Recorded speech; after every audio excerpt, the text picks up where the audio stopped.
Hey everyone, welcome back to Unpacking Nation. Hey, I'm your host Vicky Chu, and this is episode 2. Today I have a special guest, Rachel Salib. Everyone, welcome Rachel.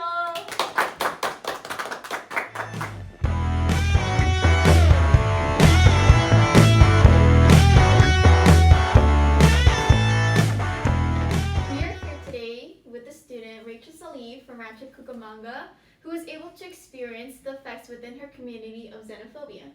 Thank you for that introduction. Yes, like you said, my community experienced something terrible and extremely saddening to see on March 7, 2021. But before I get into that, I would like to identify the term xenophobia a little more. Xenophobia can be seen in several different ways.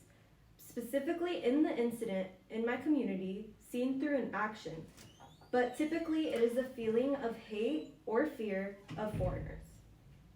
Okay, so if you don't mind, can you please elaborate more on the incident so we're able to identify xenophobia directly? Yeah, of course. So, like I said, during March of this year, an incident of a murder was committed due to the fear of Asian Americans specifically formed from the existing disease of COVID-19.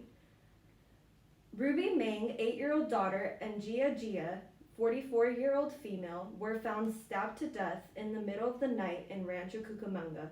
After further investigation, it was found that this act was committed due to xenophobia formed by the pre-existing misconception that all Asian Americans brought the COVID-19 virus. Wow, that's really heartbreaking to hear. How was your community affected by this incident? Yeah, of course.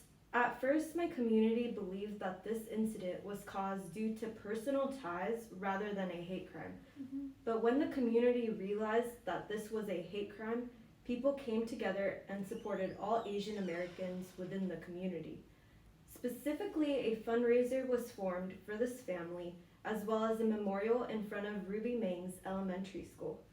Asian Americans had to live with the fear of feeling convicted of the pandemic that was occurring, not only within my community, but in several other areas as well. People began blaming all Asian Americans for the pandemic and began to treat them differently, to which a different type of racism and discrimination was formed. That's terrible. It's so easy to point fingers and not realize that the source of the problem is the fact that people don't wear their masks and it's spreading the virus, right? Yeah. So, how do you think this form of racism is worse than others? So I think all racism is wrong, to be clear. But to elaborate, there's something about victimizing a poor 8-year-old girl who probably can't even comprehend the pandemic yet, or even her poor mother who's getting blamed for the whole nation's pandemic. This is an extreme form of a hate crime because there's no reason to which a person should be murdered because of the actions they are unable to trace back to. Regardless of who brought the COVID-19 virus, a community is responsible for forming ties and supporting each other through something we are all fearful of. Yeah, I completely agree with you.